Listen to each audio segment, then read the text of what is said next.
राजधानी जयपुर से राजस्थान में नहीं होंगे इस बार छात्र संघ चुनाव। छात्र संघ चुनाव पर उच्च शिक्षा विभाग ने बड़ा फैसला लिया है। सरकार की ओर से देर रात आदेश जारी किए गए थे। कुलपतियों और उच्च अधिकारियों की बैठक में ये फैसला लिया गया। सत्र शुरू होने से 8 सप्ताह में चुनाव की घोषणा होनी थी। लिंगडो कमेटी की सिफारिशों के उल्लंघन का हवाला दिया गया है। चुनावों में धनबल भुजबल का खुलकर प्रयोग होता है और इसी का हवाला दिया जा रहा है कि कैसे जो स्टूडेंट्स हैं वो इन चुनावों की वजह से अपनी शिक्षा पर फोकस नहीं करते हैं और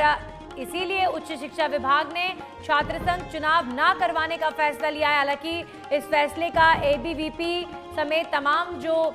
संगठन हैं वो विरोध भी कर रहे हैं। सरकार के फैसले से छात्र नेताओं में आक्रोश देखने को मिल रहा है।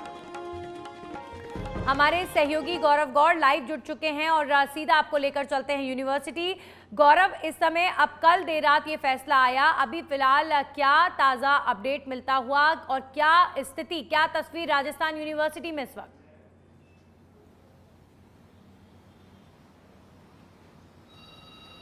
देखिए, बिल्कुल जिस तरीके से देर रात ये फैसला सरकार की तरफ से आया है, इससे छात्र नेताओं को एक तरफ हानि की जो एक एहसास है वो हो रहा है। साथ ही जहां हमने लोगों से जानने की कोशिश की कि अब आगे इसमें क्या होगा, तो एक और एबीवीपी का कहना था कि हम लोग करेंगे प्रदर्शन और इस चीज को ऊपर तक आवाज उठाएंगे, क्योंकि सरकार जो है वो युवा नेताओं की, क्योंकि उनका कहना था कि ये एक सीढ़ी है जहां से एक नेता बनना शुरू होता है, अगर उन्हें वहीं दबा दिया जाएगा तो आगे की राजनीति के लिए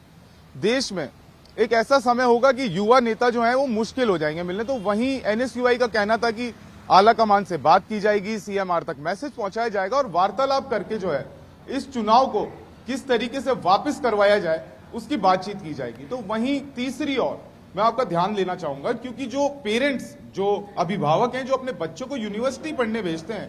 कहीं ना कहीं उनके मन में एक ये डर था कि जिस हिसाब से चुनाव हो रहे हैं और चुनाव में जिस हिसाब का माहौल बनाया जा रहा है कि किस तरीके से पैसे का अपव्यय हो रहा है, गाड़ियां चल रही हैं, रेलें चल रहे हैं, बच्चे अपनी पढ़ाई से जो है वो पूरी तरीके से डेविएट हो चुके हैं, हट गए हैं और वो लगे हुए हैं कि चुनाव में,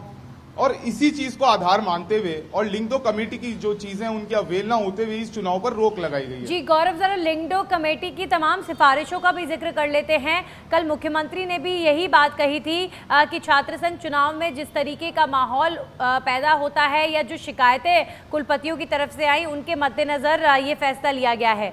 लिंगडो कमेटी की किस तरीके की सिफारिशों का इन चुनावों में उल्लंघन होता है जिसके आधार पर छात्र संघ चुनाव कैंसिल किए गए हैं, वो भी बताइए।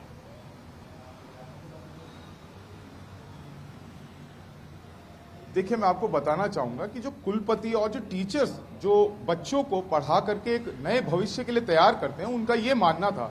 कि जिस तरीके से बच्चों की पढ़ाई और उनके सिलेबस के अंदर जो कमियां आ रही हैं, जिस तरीके से वो डेविएट होते जा रहे हैं, उसको रोकना ज्यादा जरूरी है। चूंकि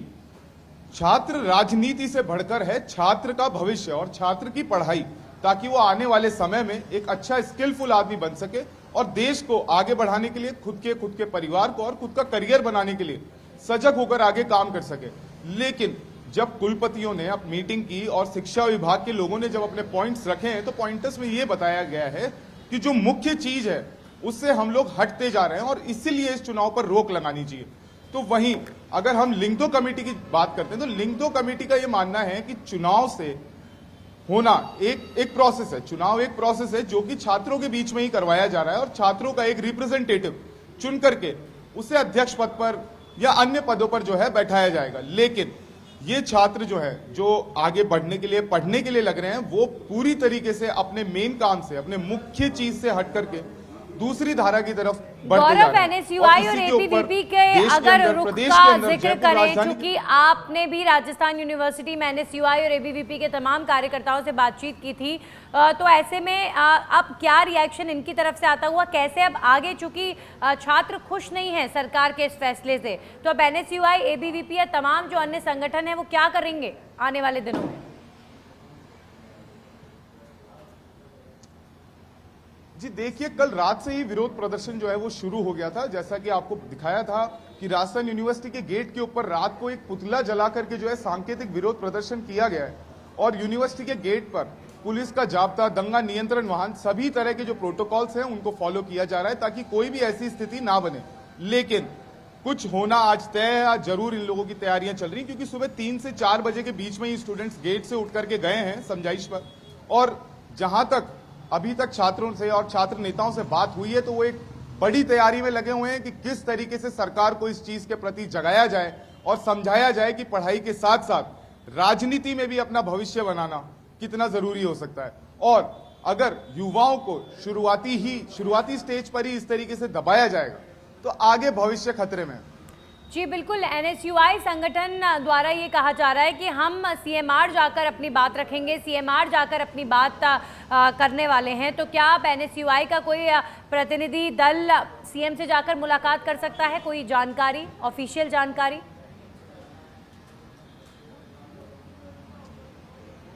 जी, एनएसयूआई से जिस तरह की जानकारी अब तक पाई गई है, वो लोग अपनी तैयारी में लगे हुए हैं और जरूर, जैसा कि हमने आपको बताया था कि सीएमआर तक इस मैसेज को पहुंचा दिया गया है कि छात्र जो नेता हैं, उनके अंदर जो गुट है,